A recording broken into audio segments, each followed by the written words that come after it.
Vasudevaya. Om Namo Bhagavate Vasudevaya. Namo Om Vishnu Padaya Krishna Prastaya Bhutale Srimati Bhaktivedanta Swami Nityanamani Namaste Saraswati Devi Gauravani Pracharane Nirvishesha Srinivadi Paschatya Deshatarane Sri Krishna Chaitanya Prabhu Nityananda Sri Advaita Gadadhar Shivasani Gauravaktavrinda Hare Krishna Krishna Krishna Hare Hare Hare Rama Rama Rama Hare Hare. Reading from Srimad Bhagavatam, Canto 10, Chapter 47, verse 17. Mragayor eva kapindram vivadde lubda dharma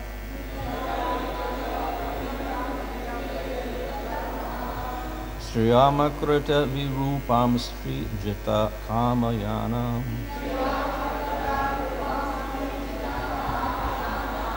Balimapi balim atva vestyad madvangsha vadyas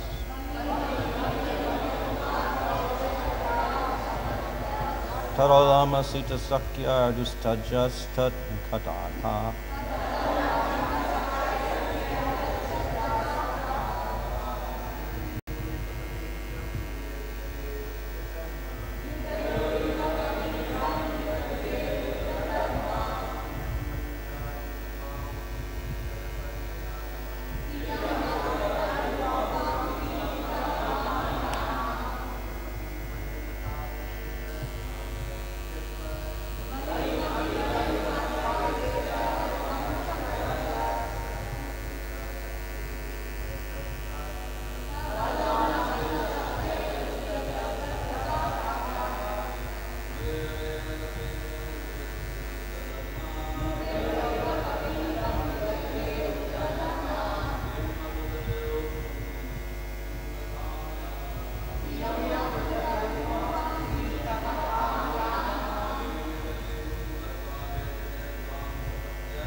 Mrigayu, hunter, Eva, like Kapi of the monkeys, Indram, king, Vivyate, shot Lubda Dharma, behaving like a cruel hunter, Striyam, a woman, Akrita, maid, Virupam, disfigured, Stri, by a woman, Jata, conquered. Kamayana, who was impelled by lusty desire. Balim, King Bali, Api, also Balim, his tribute. Atva, consuming. Aveshtayat, bound up. Advankshavat, just like a crow. Ya, who taught, therefore, alam, enough. Asita, with black Krsna. Sakya, of all kinds of friendship. Duschedja, impossible to give up. Tat, about him. Kata, of the topics. Artha, elaboration. Translation, like a hunter, he cruelly shot the king of the monkeys with arrows. Because he was conquered by a woman, he disfigured another woman who came to him with lusty desires. And even after consuming the gifts of Bali Maharaj, he bound him up with ropes as if he were a crow. So let us give up all friendship with this dark-complexioned boy, even if we can't give up talking about him. Purport in Krishna, Supreme Personality of God, that Srila Prabhupada explains the meaning of this verse as follows. Srimati Radharani said to the bee, "You poor messenger, you're only a less intelligent servant. You do not know much about Krishna, how ungrateful and hard-hearted he has been, not only in this life, but in his previous lives also. We have heard this from our grandmother, Purnamasi. She has informed us that Krishna was born in a Kshatriya family previous to this birth and was known as Ramachandra. In that birth, instead of killing Bali, an enemy of his friend, in the manner of a Kshatriya, he killed him just like a hunter. A hunter takes a secure hiding place and then kills an animal without facing it. So Lord Ramchandra, as a Kshatriya, should have fought with Bali face to face, but instigated by his friend, he killed him from behind a tree. Thus, he deviated from the religious principles of Kshatriya. Also, he was so attracted by the beauty of Sita that he converted Surpanaka, the sister of Ravana, into an ugly woman by cutting off her nose and ears. Surpanaka proposed an intimate relationship with him, and as a Kshatriya should have satisfied her. But he was so henpecked that he could not forget Sita Devi and converted Surpanaka into an ugly woman.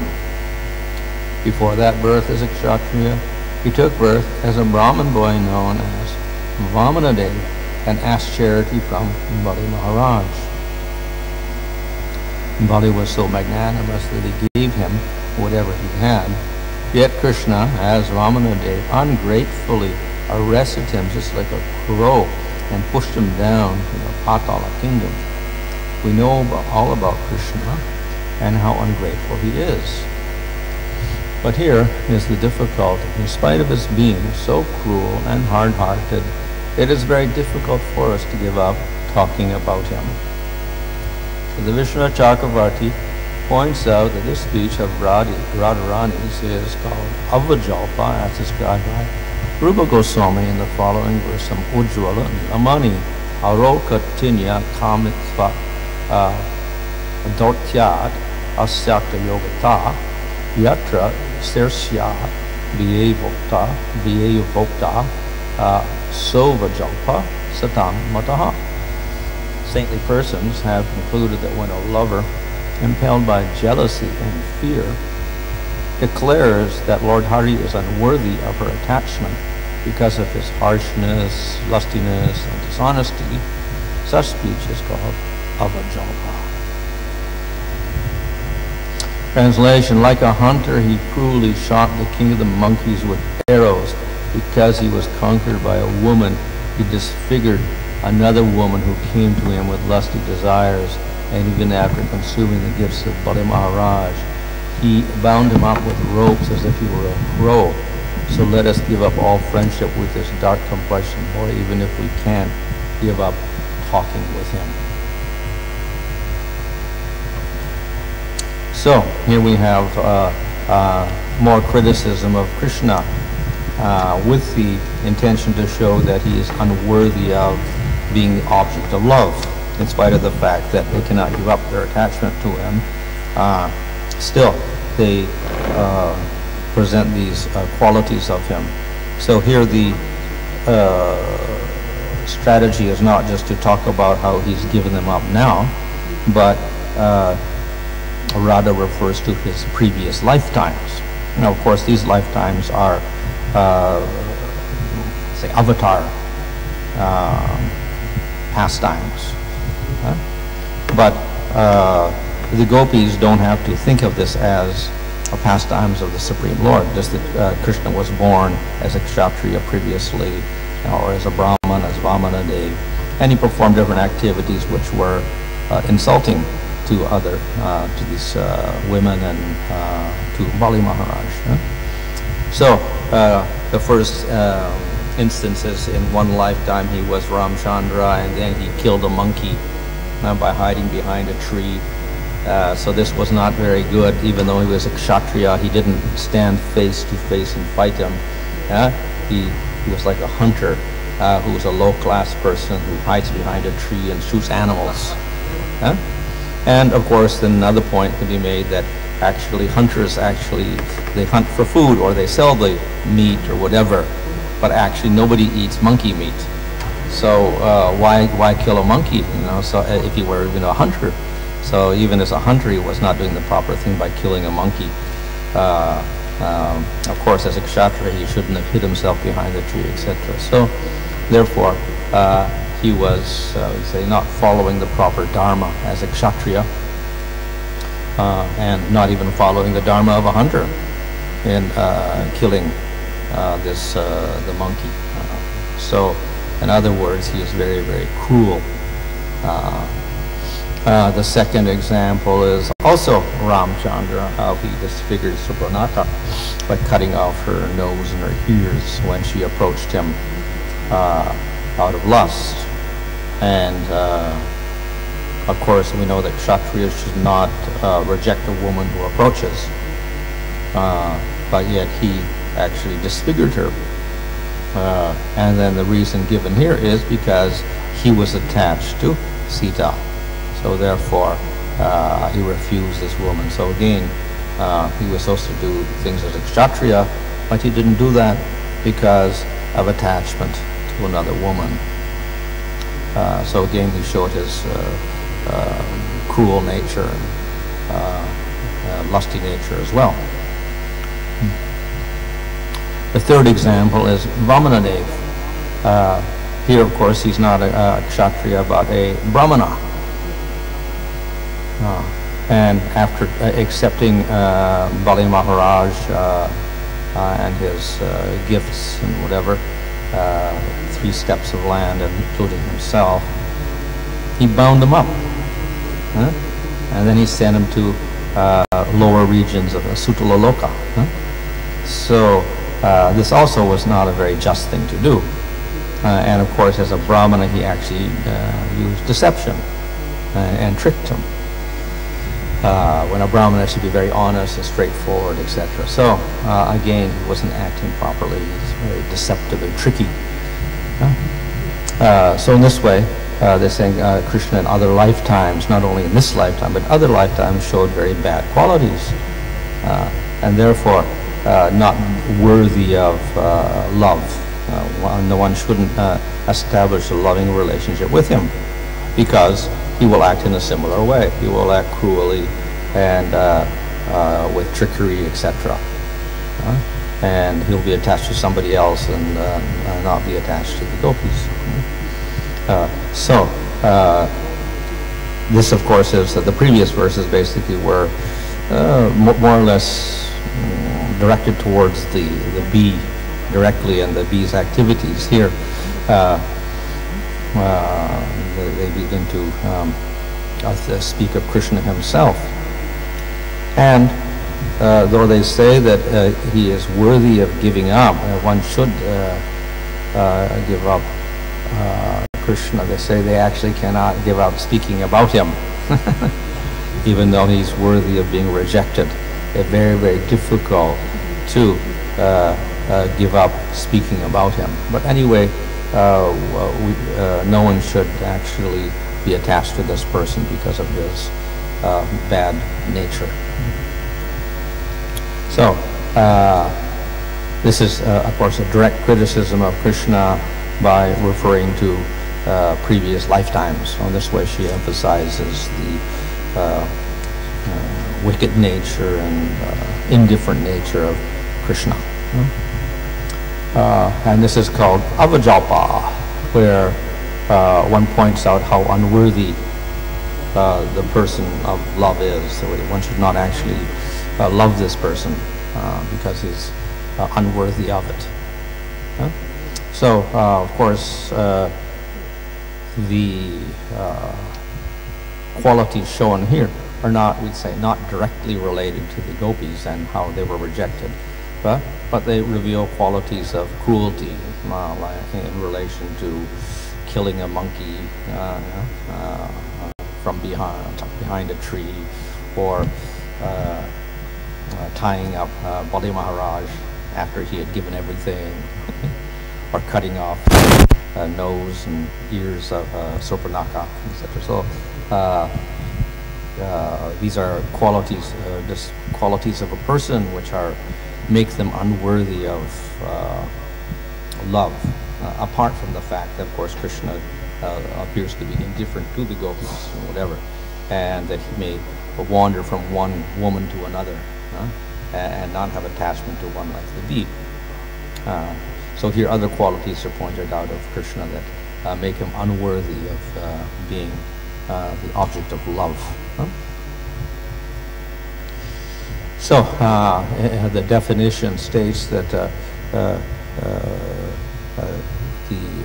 lover will point out how Krishna is unworthy of attachment because of his harsh qualities, his lust and his dishonesty. And those are represented here by these three examples. The first one showing his harshness or his cruelty, the second one showing his lustiness, attachment to Sita, and the third one dishonesty, because he tricked Bali Maharaj and then he tied him up and then he sent him to Sutala Loka. So this type of lack of qualities because of lack of should not be the object of attachment because of these qualities. This is called avajalpa. And the ultimate impetus for this is jealousy and fear on the part of Radha. So, though, in one sense, we can say from a material point of view, one could criticize the Supreme Lord as Ramchandra or as Vamana. The devotees never do that. Because we know that there are certain arrangements within Leela which may contradict regular Dharma or whatever for certain purposes. So we can apply regular Dharma to the activities of the Supreme Lord. So that takes place with not only Krishna, but all these other forms of the Lord. And within Krishna's pastimes, we'll find many examples where if we want to apply Dharma, Krishna doesn't follow Dharma. He breaks Dharma. So examples are Krishna stealing butter. She's a thief. Krishna telling lies. No, I didn't eat any dirt. Krishna teasing the gopis. Krishna harassing the young children in the various houses and making them cry. So all of these are examples of lack of Dharma in the part of Krishna. Then we see, of course, in his later pastimes also examples also where he tells Yudhishthira to tell a lie or whatever like this. So we'll find examples of this. So the principles of the Lord makes the principles of Dharma. Generally, he follows the principles But then, for certain purposes, he does not follow the rules of Dharma, because there's a higher principle at work. And that is this, obviously, therefore, the gopis and Krishna. So the relationship of parakya is not according to Dharma. So, of course, we can always say that, well, that Krishna should follow the rules of Dharma. And he does so in Dwarka. He follows the rules. So it is, he marries 16,108 queens, right? According to the rules of Dharma. But on the other hand, he doesn't do so in Vrindavan. So there's a reason for this. And it has got nothing to do with following Dharma at all. It has to do with higher principles. So Dharma is on one level, and generally people follow this as, say, sadhana. But Dharma is not absolute. It's not the final goal. Dharma is there for a purpose.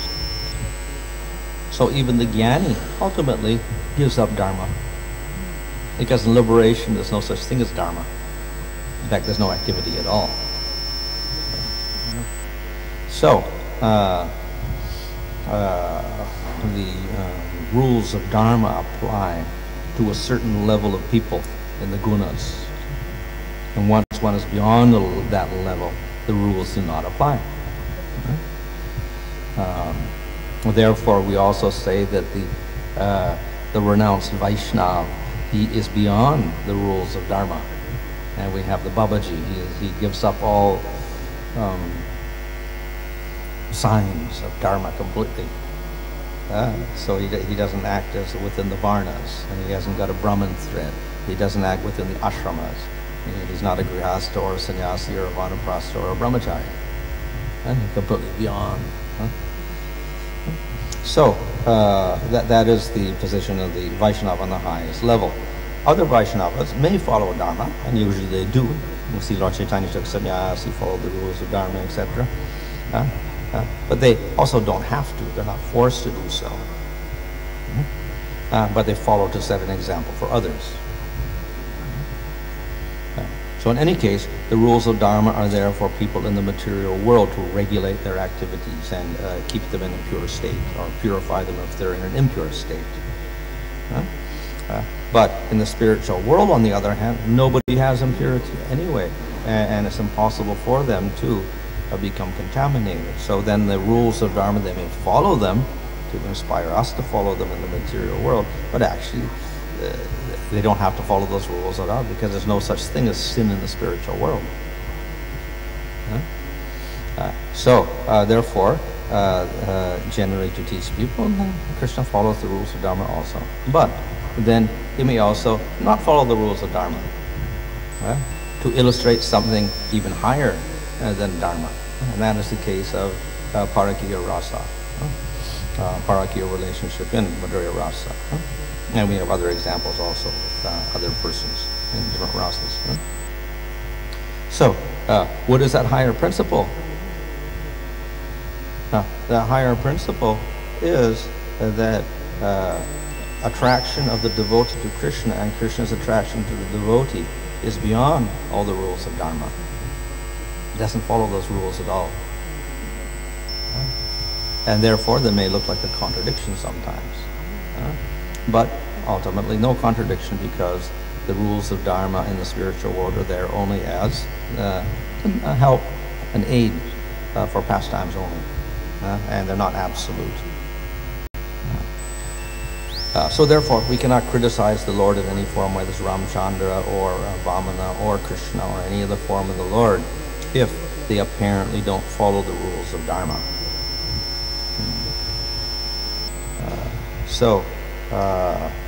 Therefore, the devotees don't criticize the Supreme Lord for any of his activities, even if they look contrary to the principles of Dharma. A materialist, on the other hand, will criticize the Supreme Lord. And people who are very attached to karma yoga may criticize the Supreme Lord for breaking principles of Dharma, etc., because he's very attached to those rules. So in this way, by criticizing the Lord, they actually reject the Lord, and they become atheists.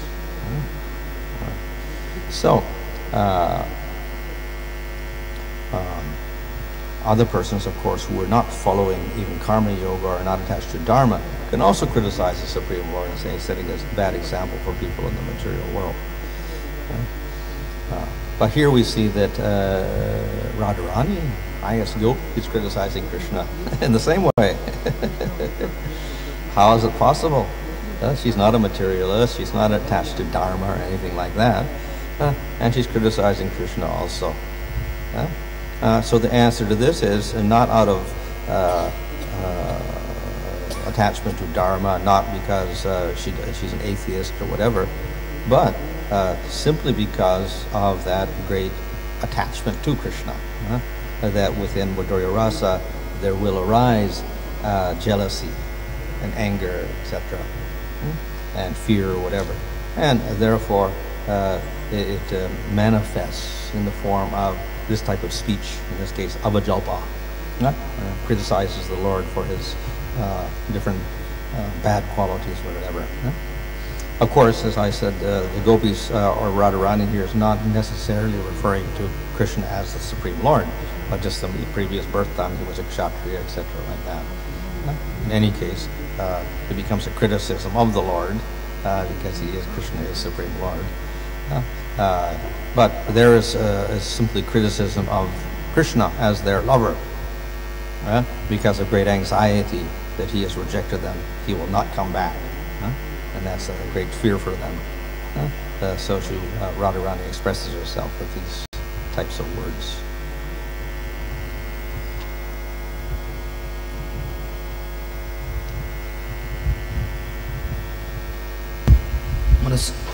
How to see this Yudhishthira Maharaj telling lie by the order of Krishna? So we can say Krishna insisted Yudhishthira Maharaj. After that, Yudhishthira Maharaj came down on the earth because it was actually up to the top of the ground. How to see this? Is it only to establish the dharma? One can say that. Well, that's what you say, external level. Just like we see there's the story in the Mahabharata of how the Pandavas went to hell. Once they went up in the Himalayas, and they had a vision of hell, etc., like that. Not possible because they're nitya siddhas, but there's no apparent, external appearance of these type of leelas and whatever for people on a lower level. Can you say that this only to set example in the material world? If you tell lie, still you have to experience this hell. Well, I think we can say that these are there for. These stories or statements are there for people who have less faith and are on a lower level and maybe more attached to Dharma than they are to the Supreme Lord or whatever. So can you say that whatever Krishna is involved, activities in the material world, can you say that everything comes under the pastimes of Krishna? What's that? Everything comes under pastimes from Krishna. Like suppose in Kurukshetra war, he was present, and whatever happened, Krishna is the. The Lord is involved there in the different arrangements. See, it is all his pastime. It is all his pastime. Can you say? Always pastime. Like in Mahabharata also is one of his pastime. Can you take it? Because he is involved. Yeah. We see that in the Bhagavad Gita, Krishna says actually all of this before, when he's speaking to Arjuna before the war, then he says, look at what's going to happen. I know the whole result. It's all planned out already. All these people are going to get killed. So it's already planned out by the Supreme Lord. That's his arrangement, the whole war.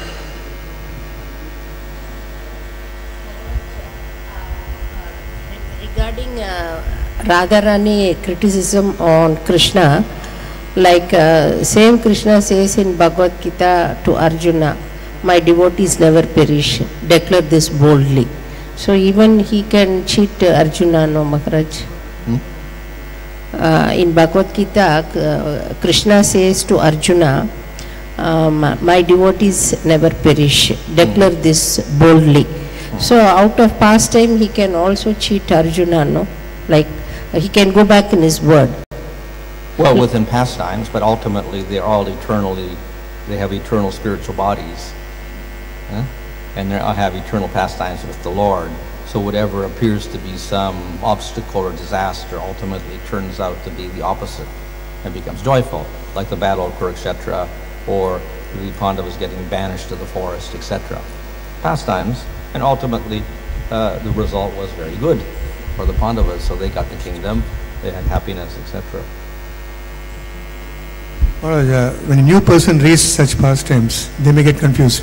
Devotees are mature enough to understand the pastimes of Vrindavan and Dwaraka. So they may think that, how is it Gita, it says, Eda Chachati Seshas, and he's behaving. Yeah. And we are distributing this Bhagavatam to everyone, even newcomers. And they, when they read it the first moment, without understanding the previous, then they may get confused. Well, it depends on what you're reading. So Bhagavad Gita itself, it doesn't mention anything else. It doesn't mention the Mahabharata or anything, the different pastimes there. So if they just read that, there's no problem. When they read these other works, there may be a problem. So therefore, that's why we do have the parampara, acharyas, etc. to explain things properly. Otherwise, like with anything, there will be some confusion. So even we have textbooks, but people go to school anyway, and they learn through the textbook because there'll be questions and things that unsolved problems that the teacher has to explain to them. So everything needs a proper explanation.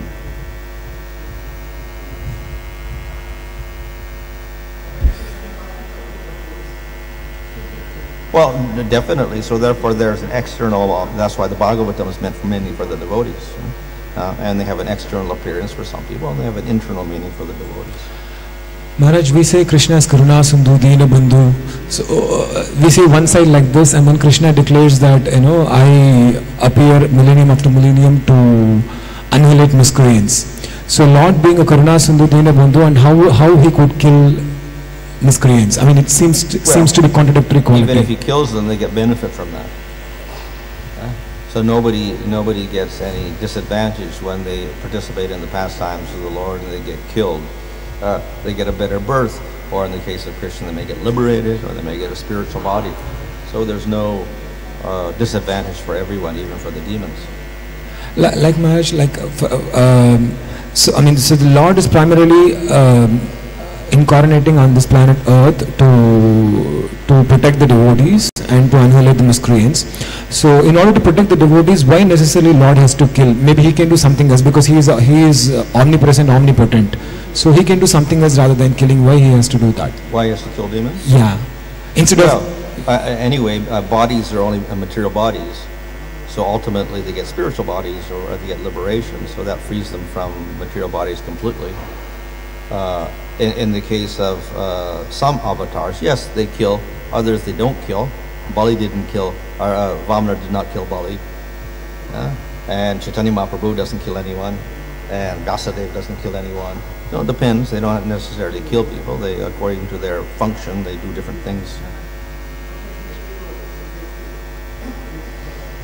Judging system, police, court cases everywhere. But here I think it's above all that. When Lord kills, there's so many cases, and when somebody gets killed in this material world, they have a police case, FIR, judge system, and court. Well, in regular Dharma they have their own system of justice and courts and whatever, and judges, etc. They have that also as far as material Dharma is concerned. But when it comes to Krishna, of course, they may also have a system. So in Dwarka, they also have a justice system, etc.